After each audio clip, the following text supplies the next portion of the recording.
Day 23, November 11th. I'm sitting in a redneck blind this morning because there's a 25 mile per hour sustained wind with gusts over 30 and a temperature of about high teens. It's really, really rough out there. I mean, I can't, even just stepping out on the back porch makes me cringe. I can't imagine anybody being in a tree stand this morning. We have seen a couple of deer move through.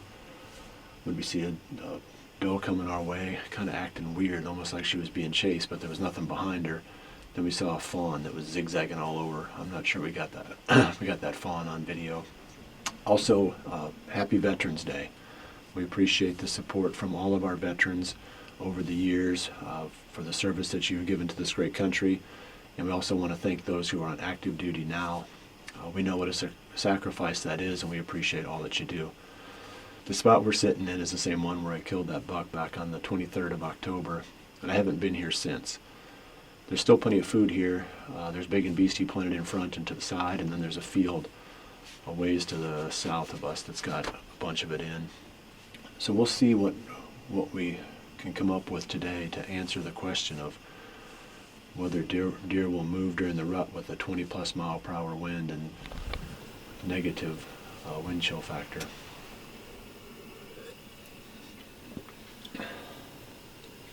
If you remember back a couple of weeks, I was talking about a one-eyed buck that I guess the most positive thing that came out of this morning's hunt was the fact that we weren't in a tree. Boy, that would have been miserable.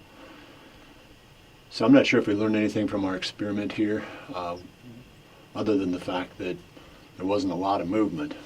There was almost none. But as far as, any positive outcome from this morning's hunt, it was pretty rough.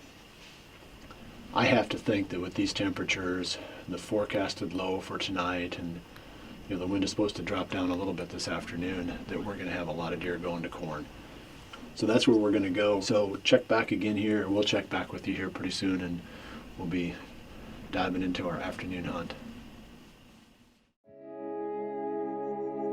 Realtree's Midwest Whitetail is brought to you by Cuddyback, Drake Non-Typical, Easton Arrows, Frigid Forage, Fuse, Grizzly Coolers, Hoyt, and Realtree.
We've been in the blind now for about 2 hours, maybe a little bit more, 2.5 hours.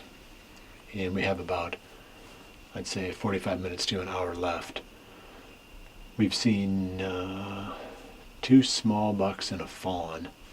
And one of the small bucks is a forkhorn. He's about 15 yards away from the blind right now, eating corn. It's supposed to be 4 degrees in the morning when we get up. So my guess is we'll probably be back in a blind first thing and then play it by ear tomorrow afternoon. But there is plenty of time left today, and we'll keep showing you what comes out for the rest of the evening. But that's probably, you're probably going to find us, like I said, in a ground blind tomorrow morning, and then we'll go from there.